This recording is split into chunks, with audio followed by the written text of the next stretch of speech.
तो सीधा social media पर लाइव आकर सीधा कह रहे कि हमारे साथ खड़ा नहीं हुआ, ये गद्दार है, इसकी मिली भगत है। दंगे हो रहे हैं, इनको गांव में फैलाओ। जो वीरेंद्र सिंह की स्टेटमेंट है ये, उसकी फोटो दिखा रहा है कि भाई आगजनी के दौरान ये लोग वहां थे। मैं खुद ब्लाइन का वर्कर था। जो भूपेंद्र हुड्डा ने कही कि भाई जिसने ये दंगे कराए, जिसने भी कराए उसका बीज मिटा। अबे चौटाला ने तो यशपाल मलिक की स्टेज पे ये कहा कि जो चोई छोटराम धाम में अगर मैं मुख्यमंत्री बन गया तो चोई छोटराम धाम पे 100 करोड़ रुपए दूंगा। अबे चौटाला से कहलवाओ, चौटाला परिवार के किसी आदमी से कहलवा दो। चोई वीरेंद्र डूमर खां से ये बात कहलवा दो, मनोहर लाल खट्टर जी से ये बात कहलवा दो कि भाई उसका बीज मिटे, कहलवा दो। कि बाहर से सारा आदमी मंगा के बुला के और उनसे ये सारा काम करवाएगा। सरकार है 200% बीजेपी सरकार थी। वो आके बोले ताऊ जी आपके तो सारे एमएलए बाज गए, बोला जाके देख भी तेरे वक्त तेरी ताई भी जाली हो। समझे, खीर खाना तो मारूंगा जानते। तो इस तरह करते हैं कि भाई आगे या तो देखो तेरे सामने ये पैसे तेरे यो काम कर दे ना, तो तेरा मुकदमे भी बनावांगे। सोनीपत, बागपत, पानीपत और बोला चौथा खडवाली। बोला खडवाली क्यों कर रहा? खडवाली में ना तो पता लगता। बोला खडवाली का वो रामपत उड़ा बागपत बह रखा, कोई दुख है? मैंने उसकी रिकॉर्डिंग भी कर रखी है कुछ चैट की, इसके यशपाल मलिक की। नमस्कार, डिजिटल हरियाणा पर आपका स्वागत है। मेरा नाम मोहित गोयत है। 2016 का जाट आरक्षण आंदोलन, जिसकी चिंगारी अब दोबारा उठनी शुरू हो चुकी है। आरोप प्रत्यारोप का दौर जारी है और एक मुकदमा जो सीबीआई कोर्ट में चल रहा था, उस मुकदमे में जो है वो लगभग 60 के करीब लोग जो हैं वो बरी हुए हैं। और वो मामला था कैप्टन अभिमन्यु, पूर्व वित्त मंत्री की कोठे की आगजनी का। और उस मामले में फिलहाल यहां से पीओ भगोड़ा घोषित धर्मेंद्र हुड्डा जो है वो कई गंभीर और संगीन आरोप जो है सोशल मीडिया पर लाइव आकर भूपेंद्र सिंह हुड्डा, दीपेंद्र हुड्डा या कांग्रेस के लोगों के ऊपर लगा रहे हैं। हालांकि जिस दौरान ये आंदोलन हुआ था उस दौरान धर्मेंद्र हुड्डा कांग्रेस में ही थे, भूपेंद्र हुड्डा भूपेंद्र हुड्डा के सिपाहीकार थे, उनके कार्यकर्ता थे, कांग्रेस के वर्कर थे। महिपाल गिल इस वक्त मेरे साथ हैं। ये उस आंदोलन के भी गवाह रहे हैं, चशमदीद रहे हैं। और जिन छात्रों के ऊपर मुकदमे दर्ज हुए थे, चाहे वो नेकीराम कॉलेज के हों, जाट कॉलेज के हों या कैंपस के छात्र हों, उन सारी चीज़ों का आवागमन रहा है। प्रोफेसर हैं, तो बातचीत करेंगे कि इस पूरे मसले में जब अब जो आरोप जो है धर्मेंद्र हुड्डा लगा रहा है, क्या उस मामले में सच्चाई है और दीपेंद्र भूपेंद्र की उस दौरान भूमिका क्या थी, क्या समाज के लोगों का साथ दिया नहीं दिया, वो सारी बातचीत जो है वो करेंगे। गिल साहब, क्या लगता है अब बरी हो गए 10 साल बाद, ये सारी चीज़ें अब एक के बाद एक वो लाइव आके जो है वो खुलासा कर रहे हैं, क्या कहोगे? देखो शुरू से ही ये जो साजिश थी ये बेसिकली बहुत बड़ी साजिश थी। बहुत बड़ी साजिश इस सेंस में कि ये पूरे एक हरियाणवी समाज में, पर जाट समाज में और रोहतक के प्रति जो भूपेंद्र हुड्डा का तो चौथा नंबर आता है, यानी जिनके खिलाफ थे। हरियाणा जो है एक ऐसा स्टेट रहा है जो पूरे देश में जहाँ भाईचारा सबसे अच्छा था। आर्य समाज जब यहाँ पे आया तो उससे वो भाईचारा और मजबूत हुआ था। इसके अलावा आपने को ये जो मुरथल का इसके साथ भी अटैच है, वो मुरथल कांड की भी, वो भी हरियाणा की संस्कृति थी कि हरियाणा में लेडीज जो है रात को पानी भी देती थी। पूरे हिंदू समाज में और ख़ासकर जाट बेल्ट में ये था कि लड़की या औरत चाहे रात को 12 बजे 1 बजे, इवन जो डाकू बदमाश होते थे वो भी लड़कियों की तरफ, लेडीज़ की तरफ आंख उठा के नहीं देखते थे। हम अपने बुजुर्गों से ये सुनते थे कि दुश्मनों की जो औरत थी उनको भी कोई आदमी ये नहीं कहता था। जहाँ यूँ होता था कि जाति दुश्मनी थी, कई मर्डर आपस में होते थे, वहाँ भी महिलाओं को कुछ नहीं कहा जाता था। तो ये सारा जो साजिश थी ये इस भाईचारे को तोड़ने की थी। जाट समाज को, हरियाणवी समाज को, और हरियाणा भी बड़ा हरियाणा था, हरियाणा बड़ा था, बरेली तक था, बरेली अजमेर तक था, और ये खासकर हाँसी जो देश वाली बेल्ट है ना, हाँसी तक था। तो इस समाज, क्योंकि ये समाज की एकता के कारण से यहाँ पर आप पंजाब में भी देख लो, जहाँ भी जाट डोमिनेटेड एरिया है वहाँ आप मोस्टली आप देखोगे जाट नेतृत्व रहा। जाट नेतृत्व उससे पहले मौका तो पंडित भगवतलाल शर्मा जी जैसों को भी रहा है, उसके बाद राव वीरेंद्र जी को भी रहा है, लेकिन किसी के साथ में इतना जुड़ाव नहीं होता। क्योंकि मेरा मानना है कि जाट जो कम्युनिटी है एक तो खुद में ही एक आर्य समाज के प्रभाव के कारण ही सबसे कम जातीय भावना जाट कम्युनिटी में। ये एक तरह से पूरे दूसरे समाज के जो लोगों का या दूसरे जातियों का पोषक रहा है, उनका सपोर्ट रहा है, उनको आगे बढ़ाने वाला रहा है। तो जो बीजेपी की जो राजनीति, आपको पता है, सभी कहते भी हैं, जो धर्म की राजनीति करते हैं, जाति की राजनीति करते हैं, तो उनको ये चीज़ रास नहीं आ रही थी, एकजुटता या भाईचारा जो है वो उनको रास नहीं आ रहा था। इसलिए आपने देखा कि कितनी लंबी चौड़ी इंक्वायरी हुई है। यहाँ वो प्रकाश कमेटी ने जांच की है, झा आयोग ने जांच की है, सीबीआई ने जांच की है, मुरथल में भी 4 जो डीजी रैंक के ऑफिशियल ने जांच की है, कुछ नहीं निकल के आया। तो ये सिर्फ ये था कि भाई जो भूपेंद्र हुड्डा हैं वो बहुत ही अच्छे से काम करते हैं, कर रहे हैं। मैं अपने हिसाब से देख रहा हूँ कि he is one of the best chief minister of India. कोई उनके मुकाबला नहीं करता। आप उनके दौर के टाइम देखो कि हर एक चीज़ में हरियाणा टॉप पे था। हालांकि कुछ लोग जैसे शुरू में हरियाणा बना चाहिए बंसीलाल को कहते हैं, लेकिन आप उनके कामों को कंपैरिजन करो, उनका समय को कंपैरिजन करो। उन्होंने 1 यूनिवर्सिटी बनाई, उन्होंने 10 यूनिवर्सिटी बनाई। इस तरीके से उन्होंने भाई 2 पावर प्लांट लगा दिए, उन्होंने 5 पावर प्लांट लगा दिए। तो उस सेंस में भी अगर आप देखोगे तो चोई Bhupendra Hooda is the one of the best chief minister. तो उनको ये लग रहा था कि जैसे एक टाइम पे चोई चरण सिंह ने नेतृत्व किया है देश का, ये चोई देवीलाल ने नेतृत्व किया है देश का, तो उनको सभी को ये लगा कि अब ये चोई भूपेंद्र हुड्डा उभर रहे हैं और इनके टाइम में कोई किसी तरह का कोई मतलब इस तरह की दुर्घटना नहीं हुई। जैसे चोई बंसीलाल जी के टाइम में रेवासा कांड हो गया था, सतनाली कांड हो गया था, पीपली कांड हो गया था, या चोई देवीलाल के टाइम में मैम कांड हो गया था, या फिर इनके टाइम में चौटाला साहब के टाइम में कंडेला कांड हो गया था, या चोई सुरेंद्र सिंह की जिस तरह की जवानी में छवि थी, या चोई देवीलाल परिवार के जो आज के जो नेता हैं उनकी उस टाइम पे जो छवि थी। तो चोई भूपेंद्र हुड्डा के परिवार पे ऐसा कोई लांछन नहीं लगता। आप लगाओ ना, लगभग 150 साल की राजनीति में जा रहे हैं अभी ये, तो इनके ऊपर इस तरह की कोई छिट्टा कसी भी नहीं थी कि कोई आदमी यूँ कहे कि भाई इनमें तो ये है, दीपेंद्र ने ये गलत कर दिया, उसने ये कर दिया। जैसे आप चोई सुरेंद्र सिंह का रिकॉर्ड निकालोगे उस टाइम लेकिन अब 2016 में ये हो, उसके बाद तो सीधा सोशल मीडिया पर लाइव आकर सीधा कह रहे कि हमारे साथ खड़ा नहीं हुआ, ये गद्दार है, इसकी मिली भगत है। खड़ा होना क्यों, एक बात था ना, ये तो अपने अपने विचार होते हैं। मान लिया कोई आदमी, मैं भाई पीड़ित ये कह रहा है ना भाई, जिसके ऊपर मुकदमा दर्ज हुआ 10 साल उसने झेला, आज वो भगोड़ा घोषित है, और वो ये कह रहा है कि इन्होंने ऐसा करा इसलिए हमारे साथ क्यों कहने का प्रूफ देखो ना, आप कोई सिस्टम देखो भी कैसे शुरू है। चोई वीरेंद्र सिंह तो खुद कह रहे हैं, चोई वीरेंद्र सिंह डूमर खान ने कहा है कि अभी मेरे को एक बीजेपी के नेता ने यहाँ कहा कि जी इसको गाँव में फैलाओ, इस जो जाट आरक्षण का जो ये वो दंगे हो रहे हैं इनको गाँव में फैलाओ। चोई वीरेंद्र सिंह की स्टेटमेंट है ये मीडिया में। तो जब उनको उनके सामने एक बीजेपी का नेता ये कह रहा है तो इसका क्या मतलब है, कौन करवा रहा? गांव में फैलाने के लिए चोई वीरेंद्र सिंह जी जैसे कदावर नेता को बोला जा रहा है, तो इसका मतलब सारी साजिश बीजेपी की थी। बाकी तो मोर मैं कितने लोगों को जानता हूँ जो मेरे मतलब हमारे से 2-4 साल छोटे हैं, हमारे दोस्त हैं, उन्होंने अगुवाई की है, वहाँ से बैठे वो वहाँ जैसे चोई छूट रहा हूँ वहाँ से सांपला से, और वहाँ से चल के आंदोलन वहाँ से चला, फिर यहाँ आया यूनिवर्सिटी के पास में, फिर जसैया चला गया। अब आप जसैया देखो, क्राइम का क्या होता है, एक तो क्राइम में क्या होता है, एक तो नुकसान खाने वाला होता है, एक जिसको फ़ायदा होता है वो होता है, बाकी तो इवेंट उसके बीच में सपोर्ट करते हैं वो वही क्राइम किसने किया है। अब आप कुल मिला के देखो नुकसान किसका है। चोई भूपेंद्र हुड्डा ने चोई देवीलाल को रोहतक शहर से 40,000 से ज़्यादा वोटों से हराया था। तो चोई भूपेंद्र हुड्डा अपने घर को ख़राब करेंगे।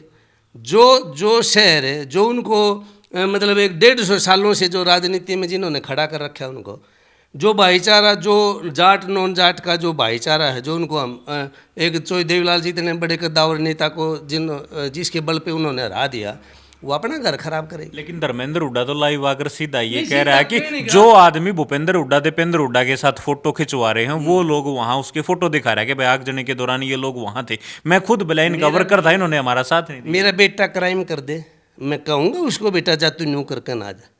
बच्चे हैं जैसे झगड़ते हैं, सारे बच्चे माँ बाप से काम पूछ के करते, दिन में 20 काम करते हैं, कुछ तो माँ बाप को पता भी नहीं होता और कुछ ज़बरदस्ती गले पड़ जाते हैं आदमी का। तो उसमें यूँ थोड़ा हो कि भाई माँ बाप ने कर दिया, मेरा भाई भी करेगा तो वो मैं कह के करवाऊँगा, ये नहीं होता। एक आदमी अब चौटाला परिवार में 6 जगह बिखर रहा है, तो वो एक आदमी दूसरे के उसके ओन कर सकता है कि भाई या उसने मेरे को कही थी मैं इसलिए कर रहा हूँ। ये तो एक आदमी को कहा भाई मैं मेरे को यूँ कह दिया। अब मैं उसकी वीडियो सुनी थी मैंने 2-4, फिर तो मैंने सुनी नहीं। उनका क्या वो है, एक भी बात में मैं एक छोटी ही चुटकुला सुनाऊँ इसमें। उन्होंने पहले 4 पत बताओ भाई, ऐसे शहर बताओ जिनके 4 मतलब पत लगता है जिनके पीछे। तो क्या भाई सोनीपत, बागपत, पानीपत, और बोला चौथा खडवाली। बोला खडवाली क्यों करो यार, खडवाली में ना तो पत लगता तो ना शहर। बोला खडवाली का वो रामपत उड़ा बागपत बह रखा, कोई तुक है। मैं सुना। बोला दंगे हुए दंगे हुए। बोला देखो कैप्टन अभी मन्नू की कोठी जलाने लग रहे। बोला देखो डाठे मार रहे हैं। बोला देखो उड़द है। बोला उड़द तेल लाए थे बिट्टू का, उस पर तो तेल लाए थे। अरे भाई पहली बात तो बिट्टू वहाँ पे बैठता नहीं, मैंने तो आज तक देखा नहीं बिट्टू को। हम भी तेल डलवाते कई बार आते जाते। दूसरी बात उस टाइम तक कोई भी पेट्रोल पंप बंद नहीं था, ठीक है, रास्ते बंद थे, पेट्रोल पंप बंद नहीं थे, रास्ते बंद थे। रास्ते तो आगजनी के बाद बंद ना, पेट्रोल पंप वगैरह या और चीज़ जो बंद हुई है वो तो आगजनी के बाद बंद हुई है। पहले तो रास्ते बंद थे, पेट्रोल तो किसी को कोई मना नहीं कर रहा था। तो कोई आदमी यूँ कह के ले भी आया हो बाई चांस कि भाई मेरा तो व्हीकल खड़ा है, जाना है आना है, ठीक है, और तो उसका किसी पर आरोप थोड़ी लगाया जा सकता। फिर दूसरी बात, मैंने उसकी रिकॉर्डिंग भी कर रखी है कुछ चैट की, इसके यशपाल मलिक की। यशपाल मलिक कैप्टन अभिमन्यु का साथी था। मैं उस प्रोग्राम में हाजिर था यूनिवर्सिटी में, एमडी यूनिवर्सिटी में। मुझे थोड़ा टाइम की ये थी कि मैंने शायद 2003-4 की बात हुई है, लेकिन यशपाल मलिक ने खुद करेक्शन की ना, वो 2010 की बात है। कैप्टन अभिमन्यु और ये जो अब इंफॉर्मेशन कमिश्नर हैं कुलबीर छिकारा, इन्होंने यशपाल मलिक को वहाँ ज़्यादा तो नहीं थे, 100-150 आदमी थे, उनका परिचय करा कि ये यशपाल मलिक जी हैं, बहुत जुझारू हैं, संघर्षशील हैं, कर्मठ हैं और जाटों की बड़ी पैरवी कर रहे हैं उसमें आरक्षण के लिए, और इस तरह की बात की। फिर आप आगे देखो, अब स्टेज शेयर किसके साथ किया है यशपाल मलिक ने, अबे चौटाला जी के साथ में, और इनका वीरेंद्र डूमर खां जी के साथ में। अबे चौटाला ने तो यशपाल मलिक की स्टेज पे ये कहा कि जो चोई छोटराम धाम में अगर मैं मुख्यमंत्री बन गया तो चोई छोटराम धाम पे 100 करोड़ रुपए दूंगा। वीरेंद्र डूमर खां जी उसी स्टेज पे थे। तो और इस पे दिखाऊँ ये यशपाल मलिक क्या कह रहा है कि चौधरी भूपेंद्र हुड्डा ने तो मेरे को मरवाने की भी कोशिश करी है, समझे। तो फिर उनका तो एक भी बात उनके ऊपर नहीं। और दूसरी एक और बताता हूँ, गुहाना में जब चुनाव ना, जब 2014 का जो चुनाव हुआ, 14 का 19 में गुहाना में जो भूपेंद्र हुड्डा ने कही कि भाई जिसने ये दंगे कराए, जिसने भी कराए उसका बीज मिटा। इतनी बड़ी बात कही है, आप इनसे किसी से कहलवाओ ना, यही बात है। अबे चौटाला से कहलवाओ, चौटाला परिवार के किसी आदमी से कहलवा दो, चोई वीरेंद्र डूमर खां से ये बात कहलवा दो, मनोहर लाल खट्टर जी से ये बात कहलवा दो कि भाई उसका बीज मिटे, कहलवा दो। जिसमें पानी मरे, जिसमें नहीं होगा, ये हमारे समाज में बहुत बड़ी बात हो जाती है। कोई आदमी न्यू नहीं कह सकता मैं करा रहा हूँ तो मेरा बीज मिटे। अब स्टेज से खड़े हो गए, उन्होंने जब न्यू देखा कि भाई इधर की बात उधर की एंड बैंड बात बोल रहे हैं लोग, तो उन्होंने भावुक हो गए थे। वो मैं वहीं था, भावुक हो गए थे। फिर उनको प्रोफेसर वीरेंद्र ने और एक और कौन पता नहीं कौन, उन्होंने उनको थोड़ा डांड सा बधाया। तो जब उन्होंने कही भाई बीज मिटे जिसने ये दंगे कराए, ये सारे इतने बड़े नेता जो भी विपक्ष में बैठे हैं, ये बोलो ना यही बात को कि भाई हमने नहीं करा, जब हमने कराया तो हमारा बीज मिटे। तो ये जो अब छिटाकसी चल रही है 10 साल बाद बरी होने नाम की, मतलब किस मंशा से? मनसा तो ये ना राजनीतिक ये कि भाई चोई भूपेंद्र हुड्डा ने इतने काम कर रखे हैं, इनके ऊपर किसी तरह का परिवार पे आक्षेप नहीं लगता। जो आक्षेप उस दौर में दीपेंद्र ने जिस उम्र में राजनीति शुरू करी, और उस टाइम पे आप सुरेंद्र सिंह जी का आप वो निकाल लो, उस दौर का आप बैजद का अजय जी का निकाल लो, तो जो इनका जो भूपेंद्र हुड्डा जी का जो मतलब एक व्यवहार है, स्वभाव है, आचरण है, वो बाकी नेताओं से बहुत ऊपर है। तो अब इनको कुछ नहीं मिलता, तो जब राज में इनके ऊपर कोई छीटाकशी नहीं हुई, उस टाइम पे ये इनने कुछ नहीं किया गलत सलत, तो बिना राज के कर लेंगे ये तो भाईचारा जोड़ने वाले हैं, ये तो आर्य समाज के पक्ष धर रहे हैं, जाति पाति को मिटाने वाले रहे हैं आपसे। और एक और बताता हूँ, आप ये दूसरी बात, ये चोई भूपेंद्र हुड्डा से हटके के जाटों पे कह रखे, यहाँ से दंगे हुए, चो ये भी मन्नू ये कैप्टन अभी मन्नू की कोठी से दंगे शुरू हुए, शहर की तरफ गए, मेडिकल मोड़ पे 15 दुकानें एक लाइन में, ठीक है, जाटों की एक है दुकान, एक जड़ी परली साइड से, शहर की साइड से, इधर की एक थोड़ा सा, एक अग्रवाल मेडिकल स्टोर के बाहर थोड़े सा मैंने काला धुआं देखा, और इससे इधर कितनी सारी दुकानें हैं, किसी को भी नहीं छेड़ा। अगर जाट जलाते तो खेड़ बाट जलाते ना, कोई रियायत थोड़ी नहीं थी, इस दुकान ने नहीं फूकांगे, इसने नहीं फूकांगे। और इधर से तो कोई दंगे ही नहीं शुरू है, उस साइड से एक भूटानी की दुकान है शायद, वो बिल्कुल परली साइड से, वहाँ वो दुकान जलाई। मेरा कहने का मतलब है कि दंगे जाटों जाट इसमें शामिल ही नहीं थे। बाद में तो चलो बच्चे मतलब उसमें एक बरगलाए चले जाते हैं, नहीं तो ये तो सारा जो प्लान था आपके बाहर से सारा आदमी मंगा के बुला के और उनसे ये सारा काम करवा गया। इसके पीछे क्या लगता है? सरकार है, 200% बीजेपी सरकार थी। तो बीजेपी सरकार किस मंशा से करवा रही थी? तो भूपेंद्र हुड्डा को लेट डाउन करने के लिए, भाई 600 किलोमीटर के दौर में, किलोमीटर के एरिया में अकेला दीपेंद्र हुड्डा जीत रहा ना कांग्रेस में। बीजेपी की लहर में 14 में जब बीजेपी की गवर्नमेंट बनी तो 600 किलोमीटर के दायरे में, जबकि कांग्रेस वर्स्ट पोजीशन में थी, 45 सीट थी, अकेला दीपेंद्र हुड्डा बना था, और वो भी 1,70,000 के करीब वोटों से। वो चीज़ इनको हजम नहीं हो रही थी। तीसरी बार में 15 MLA जिता के लाए, जबकि कांग्रेस कभी भी नहीं जीत कर आई थी उससे पहले। 3 MLA आते, एक बार चोई बंसीलाल दोबारा बन के ना गए थे, फिर चुनाव हुआ तो 3 MLA बने थे। एक बार भजनलाल जी के टाइम में 5 MLA बने थे। एक बार भजनलाल जी के टाइम में, मतलब उनके राज जाने के बाद 9 MLA बने थे। पर आप इतनी मजबूती की इन सारी चीजों की बात कर रहे हो, अगर इस आज के परिप्रेक्ष्य में इन चीजों की बात करें तो आज अगर बात करें तो राज्यसभा में वोट चोरी का मसला देख लो, अभी हुआ ना। आप लोगों ने 2024 में जैसे ही चुनाव आ रहे तो आप लोगों ने कहा हरियाणा में हमारी वोट चोरी होगी, फिर आपने कहा हमारी सरकार चोरी होगी। अब आपकी आंखों के सामने आपके राज्यसभा की वोट चोरी हुई और आपने कुछ नहीं किया, नहीं किया ना। एक चीज, दूसरा आप लोग कह रहे भाई हमने ट्रेनिंग दी, उसके बाद आप लोगों की 4 वोट क्रॉस होगी। भूपेंद्र सिंह हुड्डा खुद नेता प्रतिपक्ष, उनकी जवाबदेही नहीं बनती। पूरे इंडिया में अब मतलब बीजेपी राज आने के बाद 68 कैंडिडेट इन्होंने, सोशल मीडिया पे जो खबर आई उसकी बता रहा हूँ, 68 कैंडिडेट ऐसे हैं जो इन्होंने बीजेपी ने निर्दलीय खड़े करे और विपक्ष को मात देने के लिए खड़े करे। उन 68 में से सिर्फ ये 5 कैंडिडेट हैं जो जिन्होंने बीजेपी को बीट किया है, वरना सारे स्टेट्स में जो है वो अपना निर्दलीय उम्मीदवार जिता के लेके गए हैं।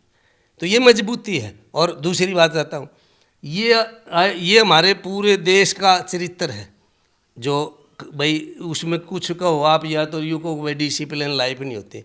हर एक के जीवन में कोई, अब जैसे मैं भी लाऊं तो कोई एक एक पैसे का हिसाब थोड़ी रखता हूँ।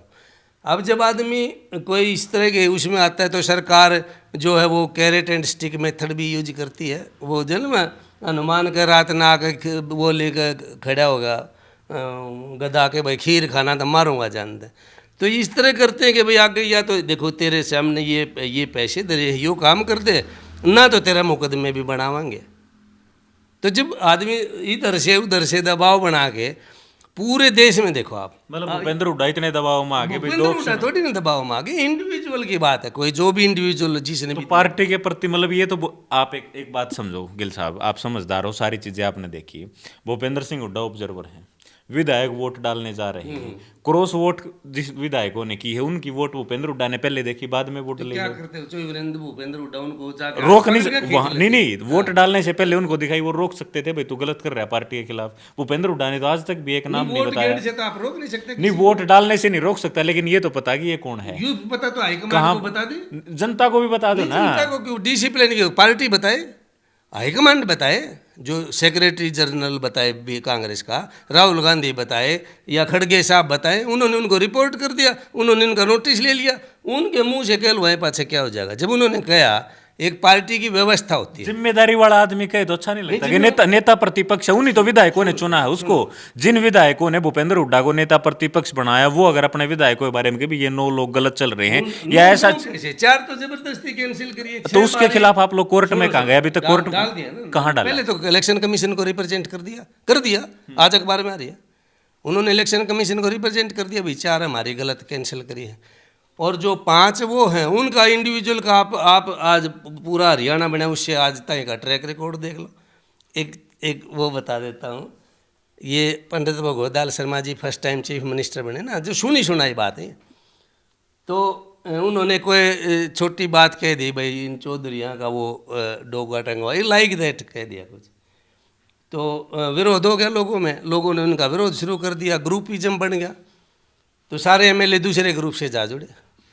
तो एक उनका जो सर्वेंट था, उनके कोई घरेलू था आदमी, रिश्तेदारी का था, वो आके बोला ताऊ जी आपके तो सारे एमएलए बाज गए, बोला जाके देख भी तेरे वक्त तेरी ताई भी जाली हो समझिए बात है। तो this is not an isolated one, हर उसमें लगो।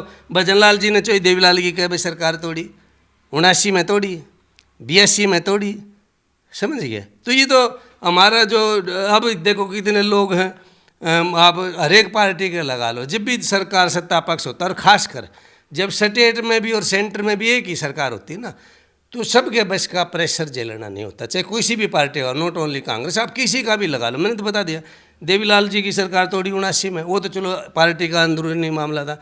82 में देवीलाल जी के पास में 32 कितने वो आए थे, और कांग्रेस के पास 36-37 कितने थे। चम्मन आदमियों ने तो देवीलाल को सपोर्ट करके और गवर्नर को लिख के दिया था कि भाई हमारी सरकार बनाओ, हमारे पास बहुमत है, और भजन लाल जी को समर्थन दे दिया, और फिर सारे एमएलए कांग्रेस करने चले गए, क्योंकि नीचे ऊपर कांग्रेस की सरकार थी। कोई प्रलोभन में, कोई दबाव में, कोई लोभ लालच, मतलब यही चलते हैं। हाँ जी, हाँ जी। तो सारा मसला जो है वो आप लोगों ने सुना कि किस तरीके से जो हुआ, आरोप प्रत्यारोप और उन सब के पीछे क्या रहा, वो सारी बातें जो हैं वो गिल साहब ने बताई हैं, आपने सुनी हैं। आप इसके बारे में क्या सोचते हैं वो हमें कमेंट बॉक्स में ज़रूर लिखें। शुक्रिया।